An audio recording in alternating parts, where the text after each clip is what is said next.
everybody, and welcome to our top 10 quick comic picks. I'm Andy. I'm Matt. We're here with Infinity Flux Comics out of Chattanooga, Tennessee, and this is our real quick show where we show you 10 of the biggest and best books that are releasing this week on Wednesday to your local comic book store, or if you shop with us locally or at infinityflux.net. They're all there right now. You can go ahead and order them so you don't miss out, so they don't sell out Mm-hmm. right from underneath you. Go ahead and do that. But some great Oh books yeah. coming out this week, so let's get into it. We're gonna start with Ultimate Spider-Man number 16. Holy cow, guys! Please try to avoid spoilers for this until you can read it for yourself.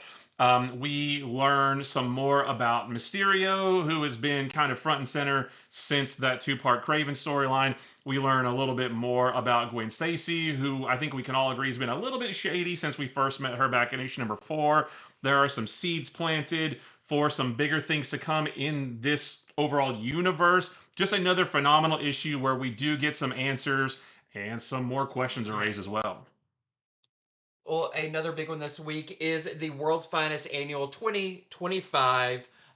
This is great. This is part 3 of the big story arc that they are doing between this and Justice League Unlimited. And you don't want to miss this part because this answers a lot of questions about how did Grodd convince the biggest superheroes of the past, or supervillains of the past, Lex Luthor, Joker, Cheetah, Bizarro, Sinestro, Black Manta. How did he convince them all to join his side in his big "I'm gonna time travel and defeat the Justice League"? What plans does he have in place that pulled it all the scheme Mm. together?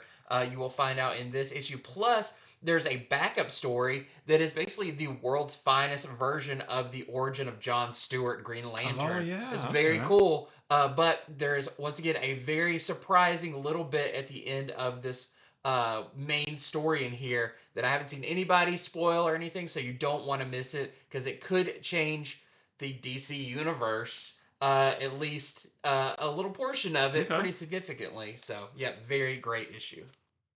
Next, we have Godzilla versus Spider Man number 1. This is the third in the Godzilla versus Heroes book. This one takes place right after Spider Man returned to Earth after the original Secret Wars, back when he was still wearing the symbiote suit, although he didn't know that it was a symbiote at the time. Godzilla just starts trampling through New York like Godzilla does and starts destroying buildings. Spider-Man tries to draw him out to the coast where there's less people. And then, wackiness happens with Godzilla and, with the suit, and I'll leave it at that. This is just big, dumb fun in the best way possible. Next up, we've got a big, almost like a double or triple size number 1 from Image. This is Lost Fantasy. This is really cool.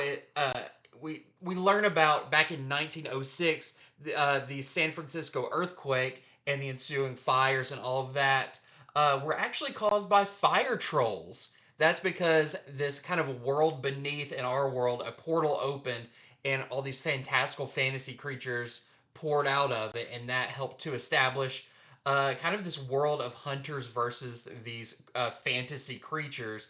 Now it's set in modern day as we follow our main character Henry as he is on the trail of what happened to this young girl, and there's some crazy magic stuff that is responsible for it. So really cool start to a new series Yeah. in Lost Fantasy. Next, we have a new book from Mad Cave called The Slasher's Apprentice. And this is about a girl named Riley. She runs a horror podcast talking about various slashers, but slashers that existed in the real world, not just movie slashers. And she has a favorite one known as the Hopton Valley Killer. That killer has been active since 1974 and has never been caught, despite leaving a mess, a big old bloody mess behind all of his kills. And that actually might have something to do with Riley. There is a reason why he is her most favorite one. Mm. Well, next up, I have Red Hulk issue number 3. This is a great issue as we learn kind of why Thunderbolt Ross is such a great strategist and why Doom needed him kind of for his world takeover. And we get a lot of cool Red Hulk in different scenarios. But how is Ross going to deal with a swarm of Doombots when he can't fully transform? He's got a plan, and it sounds pretty awesome. Next up, I've got You'll Do Bad Things #2. And in this one, there is another brutal murder, and the police try to connect this one with the other three brutal murders that they're already investigating.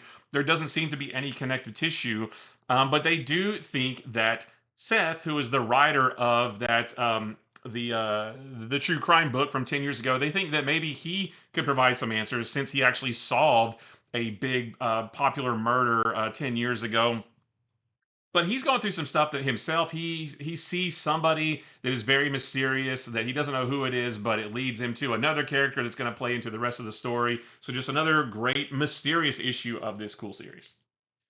Next up, I've got Star Wars Hyperspace Stories Codebreaker #1. This is a new miniseries, and this is really cool. So this is about Poe, who gets sent on a top secret assignment from Leia to hunt down someone who has been breaking the codes and everything of the Resistance, and that's going to send Poe on a mission against a ace TIE fighter pilot who is guarding this codebreaker. But what is this code breaker, and what is Poe going to do when he finds out what and who they truly are? You'll have to check it out, but very, very fun first issue. Last for me is Wolverine and Kitty Pryde #1. This actually takes place between the end of the 6 issue Wolverine and Kitty Pryde miniseries from 1984 and Uncanny X-Men #192. So it takes place way back in that time where Kitty Pryde has been kind of trained against her will by this villain named Organ, how to be a ninja, basically. And Wolverine wants to kind of lean into that. He says that she can't unlearn those skills, so it's better just to teach her to hone those skills. So it's just kind of about her and Wolverine, and her father's there too, and Mariko. They're all just trying to train her about how to use these skills in Japan, even though she doesn't really want to.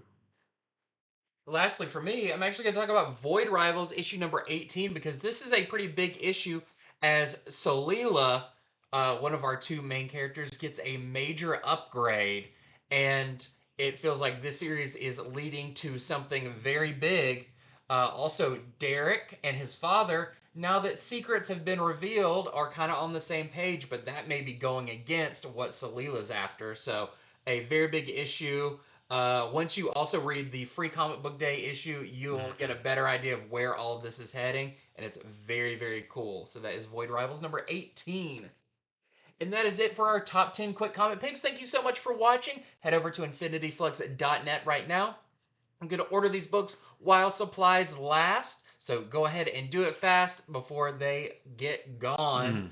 Mm. Uh, Some of them are already gone. yeah. So yeah, hurry. And we want to mention that coming up May 3rd is Free Comic Book Day, and we will be doing our Free Comic Book Day special video. We're actually going to be filming that tomorrow, so be on the lookout for that as well to get a better idea of what to expect on Free Comic Book Day. And until next time, see ya.